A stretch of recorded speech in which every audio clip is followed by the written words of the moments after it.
So for today's video vlog nga mga sir ay maglalagay nga pala tayo or mag-install nga pala tayo ng SC project dito sa Honda TMX 125 Alpha natin. At ito nga pala yung ilalagay nating elbow. Ayan mga sir. So bali 51mm po yung diameter nito. Tawag dito universal elbow po siya. Ayan pang pantra po talaga mga sir. So isang sukat lang naman yung bend nung elbow nito. So nabili natin ito sa Indonesia yata, worth 1,100 pesos. Ang kagandahan dito ay nahati siya sa dalawa mga sir. So dito in-install na natin yan at nilagay na natin yung isang spring dito. Ito pala yung pinadala ni Hotspeed. So full set na po ito mga sir. Mas mahal po yung kulay black, no. So bale 2 variants po siya. Yung kulay black, pag bibili nyo siya ng set, nasa 729 pesos po siya. Tapos yung silver naman ay 709 pesos. So meron na rin po siya kasamang dalawang spring dito. Ayan, stainless. Tapos silencer, para kapag gusto ninyong ibiyahe ay pwede po siya mga sir, no. So ang ginawa namin dati dito, pinatakpan ko na lang din yung mga butas dito. Bali nagtira kami dalawang butas para hindi ganong malakas. Tsaka meron din po siyang kasamang kwan dito, no. Pag magpapasadya kayo ng elbow, ito po yung ilalagay nila. So ito po yung dulo dito. Ito po yung purpose niyan mga sir, no. Tapos may clamp siya tsaka rubber, no. And then meron din po siyang mga hook na kasama, spacer, bolts, tsaka ito, may nut pa siya dito mga sir, no, para yung lock. So ang kulang lang natin dito ay bracket. So ang mahalaga dito mga sir ay isa-sound check lang natin siya dito sa Honda TMX 125 Alpha. So parang tunog big bike siya. Kapag gusto ninyong bumili sa Shopee mga sir, meron po akong idadrop na link dyan sa baba sa pin comment at dyan sa description box, no.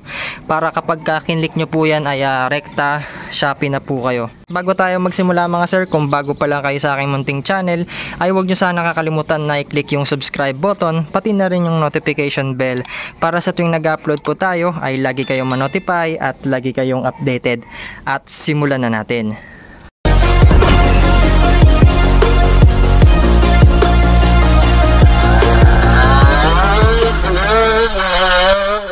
Dito tatanggalin muna natin yung Yutaka contact point na tambutso natin. So gagamit tayo ng digis. Ayan, tanggalin natin dito. Tapos dito yata 19. Ayan. Ayan, so ito tinuturuan ko yung mga pinsan kong magkalagkabit. Pag ganyan pababa. Huwag kang kabahan, di na mainit yan. So ito, kapag mainit yung motor ninyo, ayan, lagyan nyo lang ng basang-basahan, dahil lang, para di kayo mapasok.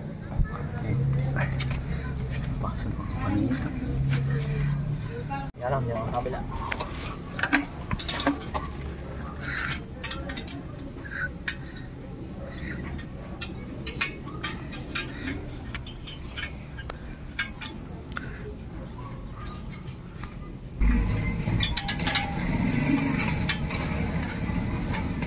Ayan, so dito yung gamit nating tools ay plyman, no. So size 19. Tapos ito kailangan nyo ng pangontra sa kabila. Kasi pagka hindi nyo kinontra yan, ikot-ikot dito yung ehe. Ayan, sige. Ito lang, videoan natin. Hirapan ako sa pwesto ko, iway. Pinawa ko muna sa mga bata ko. Ayan. So ayan, lumuwag na, no. Ganyan lang kadaling magkabit, ay magkalag.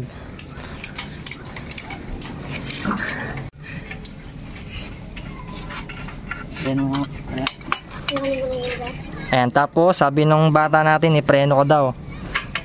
Hindi, bago mo matanggal yan, pukpukin mo muna tong tanggalin mo na to? Para dumusog. Tanggalin mo na dyan.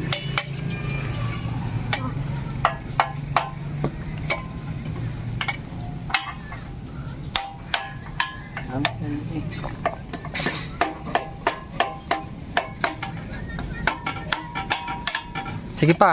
Ayan.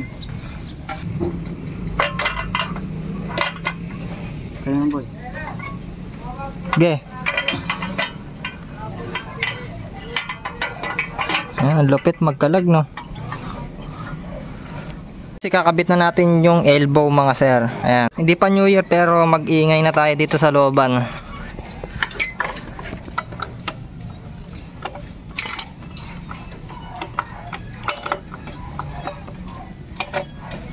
Ayan, no, pit na pit siya, oh. O, tas yung bolts dito, yan na rin yung ilalagay natin. Ang kapit na sa kabila nun.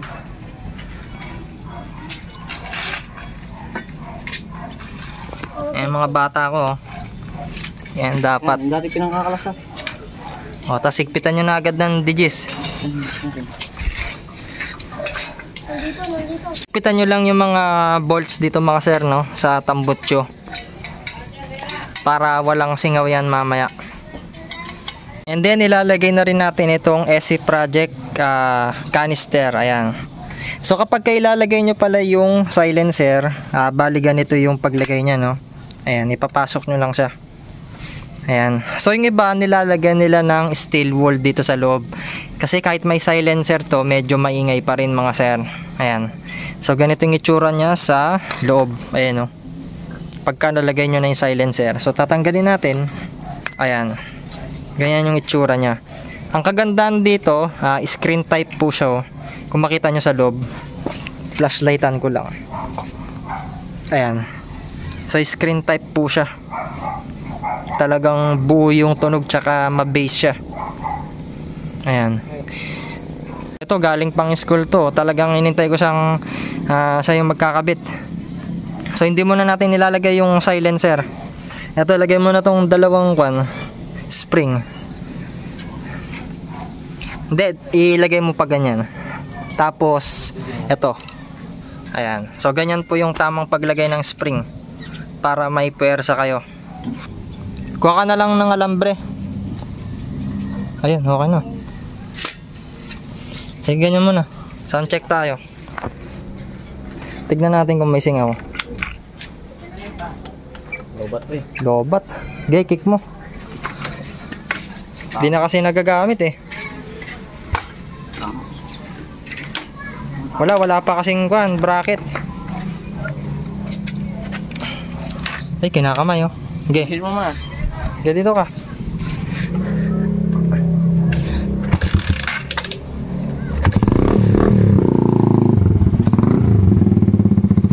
Takpan mo nga. Ay, takpan ko. Wala na, walang singaw eh. Kaya bambay mo. Push start mo na lang, meron na siguro yan. Ayaw. Doon mo sa kabila sa clutch. Ano yan? Wala, lobat. Isang linggo kasing di ginamit eh. Tsaka naka GPS kasi.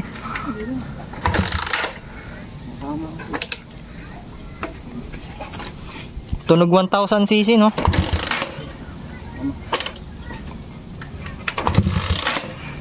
Igas mo.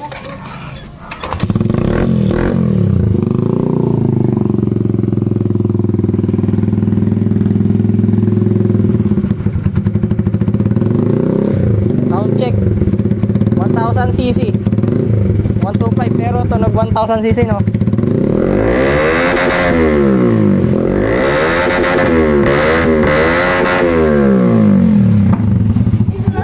Mapoy. Solid, no? Mabubusit yung mga kapitbahay mo dito, no? Ayun na, ganyan siya kalakas. 125 lang pero tunog 1000cc. Pag nauli ka, magsisisi ka. Na boy, ayan, no? Try naman natin yung may silencer, boy. Tanggalin mo muna. Ay, hindi. Paganyan mo natin para mag-charge.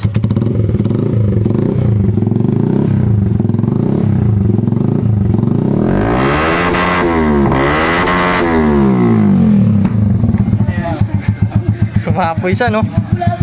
Lakas. Sakit sa tenga, no? Lager yan rin, no? Yung sponsor ko rin, lager rin. Isang lager rin. Yan, ay may sponsor din pala, no? Ganda no, bumagay siya sa akin eh, kulay no. Black silver ne.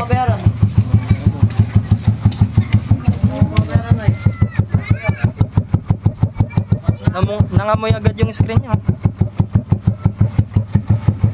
Yun lang, pag nilagay nyo to, hindi pwedeng angkasan. Ay pwede.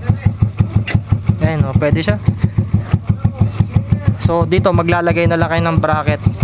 Tapos ito, nakapaganyan kasi yan eh. So yung iba naglalagay ng bracket dito. O kaya pwedeng pagawa papunta dito sa may swing arm. So dito ilalagay muna natin yung silencer. Tignan natin kung ano yung tunog niya sa pag may silencer siya. So kaya hindi muna natin nilagay yung isang spring dun sa baba. Sasalpak na natin to. Silencer. Okay. O, lagay mo ulit yung spring. Ayan, lalagay na natin yung isang spring. O, iikon mo ulit. Pwede na yung push start siguro nyan. Hindi, akakuan mo kasi to. Ay, ayaw. Sige, kick mo. Nay, bigyan mo rin ulit. Para i-sponsor ka rin.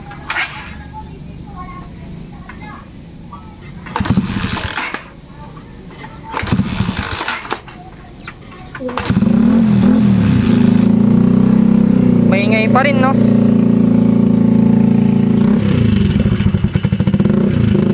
Maingay pa rin siya kahit may silencer.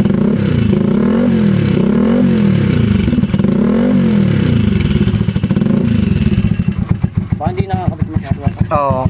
Kaya mukhang no, dito ne. Nagbabounce siya yata eh. Maingay pa rin kahit may silencer, no?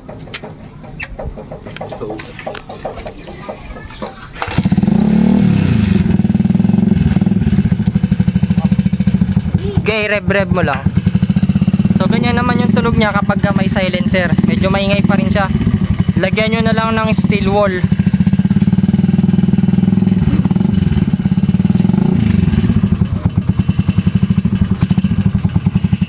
Okay, bombay mo nga, biritin mo. Biritin mo.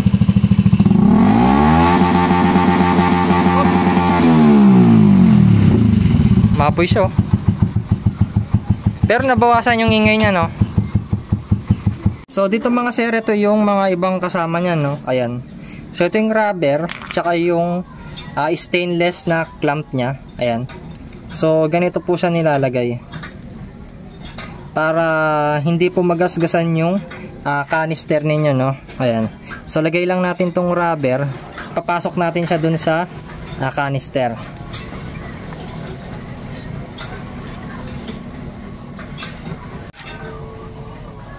So ganito na yung magiging itsura niya pag nalagay nyo na yung rubber.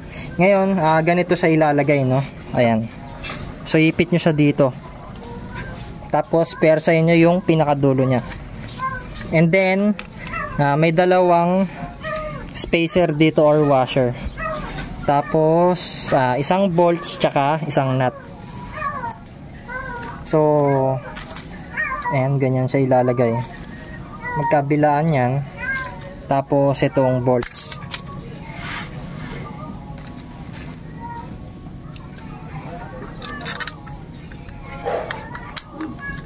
Ayan. So ganito po siya mga sir, no? Kailangan po meron po kayong DIY bracket. So ito yung pupunta dito sa swing arm. Pakita mo nga dito sa swing arm. Kasi para pag mabilis kayo, hindi po nagba-vibrate yan. So pwede nyo rin ilagay dito sa taas. Ayan. So ganyan po yung itsura niya mga sir. So dito nga mga sir, susubukan natin sa isang Honda TMX 125 Alpha na merong rapid backfire, no. So ito yung digital speedometer na binili natin dati. Ayan. So kung gusto niyo bumili rin ng digital, meron po tayong iwan din na link diyan. May tutorial din po tayo nito mga sir. Ayan. Okay boy, i-kick mo na. Yan, tatambot yung mga.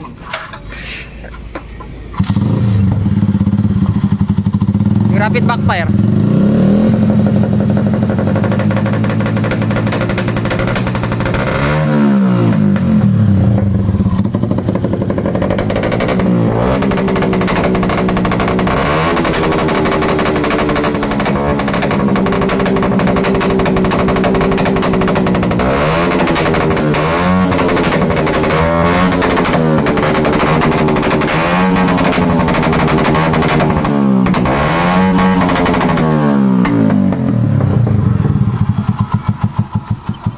nagalit na yung, nagalit na yung mga kapitbahay. Happy New Year.